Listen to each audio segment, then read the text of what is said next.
Hello everyone, welcome back to my channel, welcome back to a new vlog. আশা করি সবাই খুব ভালো আছেন, সুস্থ আছেন, সেফ আছেন। আমরা দুজনও খুবই ভালো আছি। পাখিটা কি সুন্দর বসে রয়েছিল, যে বুঝতে পেরেছে আমি কাছে এসেছি সাথে সাথে এখন উড়ে চলে গেল। আর এখানে রয়েছে আমাদের সবগুলো গাছ। আজ কিন্তু খুব সুন্দর, আবার রোদ উঠেছে, নীল আকাশ, বেশ ভালোই লাগছে। এবার একবার বাইরে গিয়ে দেখি যে বেশি রোদে না গাছের পাতাগুলো জ্বলে যায়, কারণ আমাদের সাথে অনেকবার এটা হয়েছে, গাছের পাতা অনেকটা জ্বলে নষ্টই হয়ে গেছে, গাছই খারাপ হয়ে গেছিল। আর আজকে এত মজার ওয়েদারটা খুব সুন্দর। আজ অনেক দিন পর মাসুরির পাহাড়টাও দেখা যাচ্ছে, খুব ভালো লাগছে। পুজোর সময় এরকম দিনটাই কিন্তু ভালো লাগে। যাই হোক, আজ কপিল অফিস চলে গেছে, আমি বাড়িতে সারাদিন বাড়িতে থাকবো, রান্না বাড়া এগুলোই কাজ নিয়ে ব্যস্ত থাকবো। বিকেলে তো নিশ্চয়ই ঘুরতে বেরোবো। তাহলে চলুন এবার এখন আমার দিনটা আমি এখান থেকে শুরু করছি, আপনারাও ভ্লগটা দেখতে থাকুন।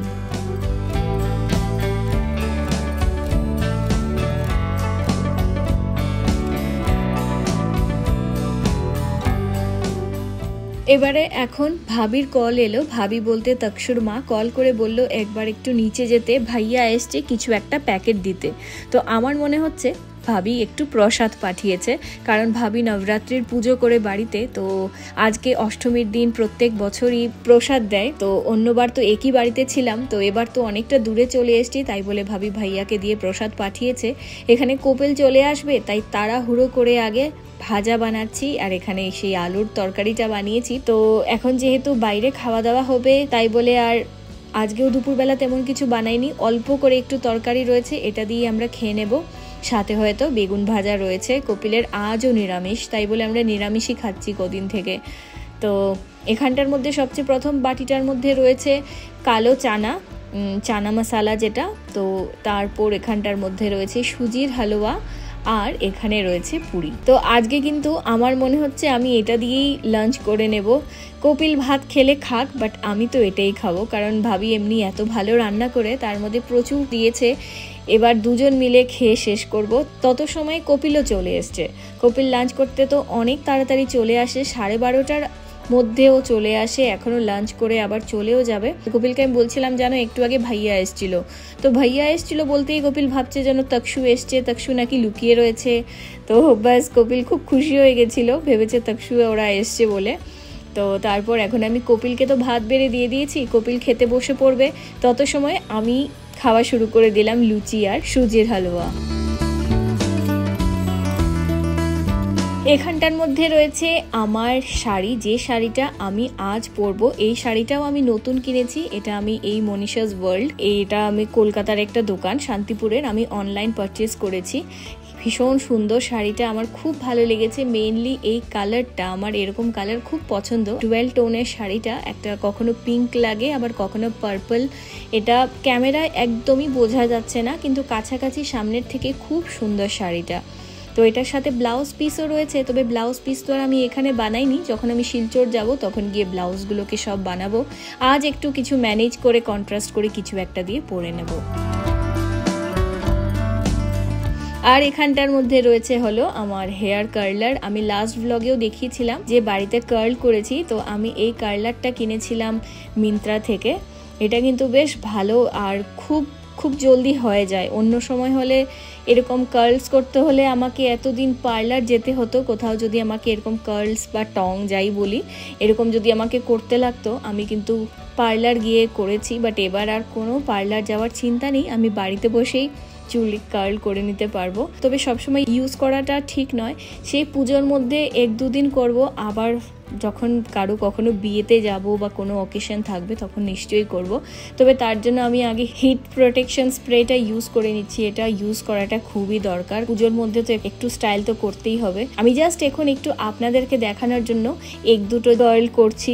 তো যখন রেডি হয়ে পুজোয় বেরোবো তখন কিন্তু এগুলো সময়ই হয় না ভিডিও বানানোর, তখন খুব তাড়াহুড়ো করে রেডি হয়ে বেরিয়ে পড়ি। বেরোনোর পর মনে হয় কেন না একটা ভিডিও শ্যুট করলাম না। তো যাই হোক, আমি জাস্ট আপনাদেরকে দেখানোর জন্য এখনই দেখিয়ে দিচ্ছি। বিকেলে যখন বেরোবো তখন কিন্তু আমার মনেই থাকবে না ভিডিও শ্যুট করব বলে। তো এইভাবে কিন্তু দেখুন খুব খুব সুন্দর হয় কিন্তু কার্লসটা। তো একটা করেছি, এবার আরেকটাও করে দেখাচ্ছি। তো বেশ মজাও লাগে কিন্তু, আর এত চটপট করে হয়ে যায়, জাস্ট 30 সেকেন্ডসের মতো লাগে আর খুব সুন্দর করে কার্লস করা যায়। আমি তো আমার সামনের চুলগুলো তো নিজেই করে নিতে পারি, তবে পেছনের চুলগুলো খুব একটা করা যায় না। তো আমাকে আরেকদিন কপিল একটু সাহায্য করে দিয়েছিল। তো এটা কিন্তু যে কেউই করতে পারে, এটা একদমই কষ্ট নেই, একদম খুবই সহজ, জাস্ট চুলটাকে এভাবে ওটার মধ্যে ঢুকিয়ে আর বাটন প্রেস করা। তো এই হলো আমার কার্লসগুলো, ভীষণ মজা লাগে, ভীষণ সুন্দর কার্লস। আর বলেছি আমি আগেও অনেক সময় থাকে কার্লসগুলো, তবে আজ আর আমি কোনো কার্লস করছি না। আর এখন দুপুরবেলা আমি জাস্ট আপনাদেরকে দেখানোর জন্যই এটা করেছিলাম। তো এখন আমি নর্মালি জাস্ট এমনিই রাখছি চুলটা। এবার আমি এখন একটু এডিটিং করতে বসে পড়ছি, তারপর আবার আপনাদের সাথে কথা হচ্ছে। A few hours later. বাজে এখন সন্ধে 8টা, আমরা এখন বেরিয়েছি। সন্ধেই হয় আমাদের এখানে প্রায় 7টা, তারপর আস্তে আস্তে রেডি হয়ে বেরোতে বেরোতে 8টা বেজেই যায়। কিন্তু 8টা যখন বাজে তখন মনে হয় কেন এত লেট করলাম, কারণ এখানে 10টা সাড়ে 10টা অবধি সেই রেস্টুরেন্টগুলোও খোলা থাকে, অর্ডার নেবে, তারপর আর অর্ডারও নেবে না, সব কিছু তো নর্মাল। এখানে তো আর দুর্গাপূজা বলে আর আলাদা কোনো কিছু নেই। তো সেই বলে আমরা মনে হচ্ছে যে বেশি লেটই করে নিয়েছি, হয়তো আমরা আজ হয়তো একটাই পুজো দেখতে পারবো, তারপরই আমাদেরকে বাইরে খাওয়ার ব্যবস্থা করতে হবে, খেতে চলে যেতে হবে, না হয় আমরা খাবার পাবো না। এখন আমরা কালীবাড়িতে চলে এসেছি, এটা হলো উত্তরায়ণ কালীবাড়ি। এখানে এসে দেখতে পাচ্ছি পুরো কালীবাড়ি অন্ধকার, পুরো মন্দিরটাই অন্ধকার, দুর্গা মাও অন্ধকারের মধ্যেই রয়েছেন। এখানেও দুর্গা মায়ের ওখানে কোনো লাইট নেই, তবে সেই প্রোগ্রাম চলছিল তাই বলে প্রোগ্রামের স্টেজেই লাইট জ্বলছে, বাকি কালী মায়ের মুখটাও দেখতে পারলাম না। পুরো শিব মন্দিরও অন্ধকার, পুরো মন্দিরটাই অন্ধকার রয়েছে।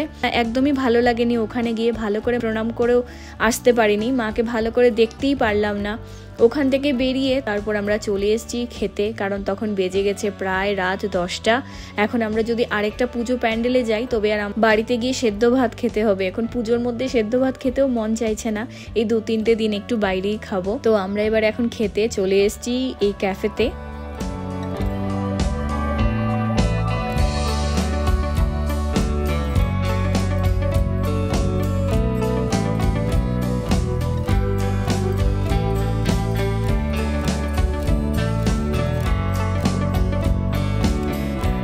তো এখন তো আমরা চলে এসেছি, তবে এত বেশি বৃষ্টি হচ্ছে আজ আবার। এখন মানে আমরা ভাবছিলাম ছাদে বসে খাবো, কারণ সেই রুফটপটা বেশ ভালো লাগে কিন্তু ওপরে বসতে, তবে ওপরে পুরোপুরি ওরা এখন বন্ধ করে রেখেছে, রুফটপ যাওয়ার উপায় নেই, কারণ ভীষণ বৃষ্টি হচ্ছে বাইরে, একদম বিদ্যুৎ চমকাচ্ছে।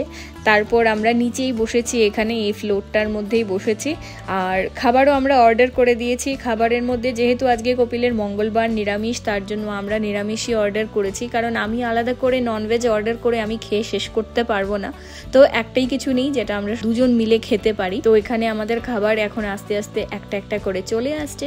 আর সিম্পল খাবার দাবারই অর্ডার করেছি। সিম্পল বলতে প্লেন রাইস, ডাল ফ্রাই, তারপর রয়েছিল আমাদের পনির লাবাবদার, আর রয়েছে পাহাড়ি আলু কিছু একটা নাম ছিল।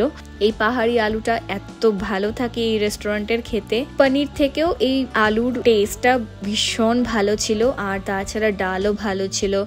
তারপর আমরা এগুলো দিয়েই এখন খাবার দাবার খেয়ে নেব। আর বাইরে তো বৃষ্টি পড়েই যাচ্ছে। আমরা এখন মনে মনে চিন্তা করছি আমাদের বাড়ির ওখানের যে কি অবস্থা হচ্ছে, যদি আমাদের বাড়ির ওদিকে বৃষ্টি দেয় তবে তো একদম পুরো জল হয়ে যাবে। তারপর আর এগুলো চিন্তা না করে বলে আগে খেয়ে নিই, তারপর চিন্তা করব। তো এবার এখন আমরা দুজন মিলে খেয়ে নিচ্ছি।